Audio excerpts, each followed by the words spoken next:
स्वामी विवेकानंद के जीवन परिचय में आज भाग 6 लेके आए हैं। जो स्वयं जलकर जग को रोशन कर जाए, जो स्वयं जलकर जग को रोशन कर जाए, वही सच्चा संत कहलाए।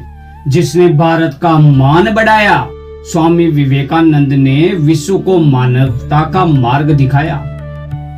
स्वामी विवेकानंद जी का जीवन का परिचय भाग 5 में आपने देखा कि स्वामी विवेकानंद जी भारत भ्रमण करते हुए कन्याकुमारी तक पहुंचे, जहां समुद्र की शिला पर ध्यान करते हुए उन्होंने भारत के उत्थान का संकल्प लिया।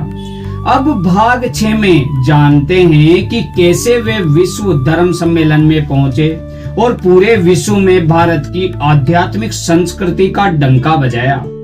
विश्व धर्म सम्मेलन की तैयारी 1893 में अमेरिका के शिकागो शहर में विश्व धर्म सम्मेलन आयोजित होने वाला था। उद्देश्य था कि दुनिया के विभिन्न धर्मों के प्रतिनिधि अपने विचार प्रस्तुत करें। भारत की ओर से कोई सशक्त प्रतिनिधि नहीं था। स्वामी विवेकानंद के शिष्यों और अनेक राजाओं, विशेषकर खेतड़ी के महाराज ने उनसे आग्रह किया कि वे भारत की ओर से सम्मेलन में जाएं। आर्थिक सहायता भी जुटाई गई और अंततः वे समुद्री यात्रा पर निकल पड़े। कठिनाइयों से भरी यात्रा रही।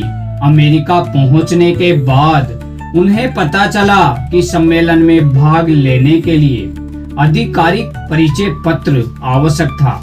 उनके पास ऐसा कोई पत्र था ही नहीं। धन भी लगभग समाप्त हो चुका था। कुछ समय तक उन्हें अत्यंत कठिन परिस्थितियों का सामना करना पड़ा। कई बार भोजन तक नहीं मिला, लेकिन उन्होंने धैर्य, आत्मविश्वास कभी नहीं छोड़ा।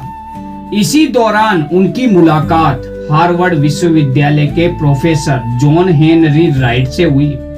प्रोफेसर उनकी विद्वता से इतने प्रभावित हुए कि उन्होंने सम्मेलन समिति को पत्र लिखकर कहा, ऐसे महान विद्वान से परिचय पत्र मांगना सूर्य से उसके प्रकाश का प्रमाण मांगने जैसा है। यही पत्र स्वामी विवेकानंद जी के लिए सम्मेलन के द्वार खोल गया। 11 सितंबर 1893 को इतिहास का वो दिन विश्व धर्म सम्मेलन में दुनिया भर के प्रतिनिधि उपस्थित थे। जब स्वामी विवेकानंद मंच पर पहुंचे तो कुछ क्षण मौन रहे। फिर उन्होंने अपने भाषण की शुरुआत इन शब्दों से की, sisters and brothers of America.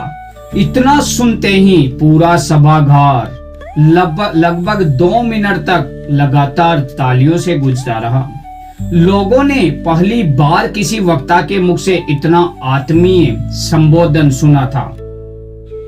Bharat का मुख्य संदेश यही था। स्वामी विवेकानंद ने कहा कि भारत वह भूमि है जिसने सभी धर्मों का सम्मान करना सिखाया है। उन्होंने बताया कि सभी धर्म सत्य की ओर जाने वाले अलग अलग मार्ग हैं। उन्होंने संकीर्णता, कट्टरता और धार्मिक घृणा का विरोध किया। मानवता, प्रेम, सहिष्णुता और विश्व बंधुत्व का संदेश भी दिया। विश्व पर उनका प्रभाव, उनके भाषण के बाद विश्व भर के समाचार पत्रों ने उनकी प्रशंसा भी की। वे अमेरिका और यूरोप में अत्यंत लोकप्रिय हो गए। अनेक विश्वविद्यालयों, संस्थाओं और सभाओं से उन्हें व्याख्यान देने के लिए निमंत्रण मिलने लगे।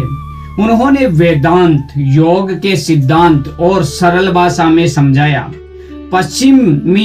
पश्चिमी देशों में भारतीय संस्कृति के प्रति सम्मान कई गुना बढ़ गया। भारत पर प्रभाव यह रहा, जब यह समाचार भारत पहुंचा तो पूरे देश में गर्व की लहर दौड़ गई। गुलामी के दौर में भारतीयों का आत्मविश्वास कमजोर पड़ चुका था। स्वामी विवेकानंद ने अपने ज्ञान और व्यक्तित्व से देशवासियों के आत्म गौरव को जगाया। उनका यह संदेश आज भी उतना ही प्रेरणादायक है। उठो, जागो और तब तक मत रुको जब तक लक्ष्य की प्राप्ति ना हो जाए। इस भाग से मिलने वाली सीख यही है कि आत्मविश्वास सबसे बड़ी शक्ति है। कठिन परिस्थितियां महान लोगों को और मजबूत बनाती है।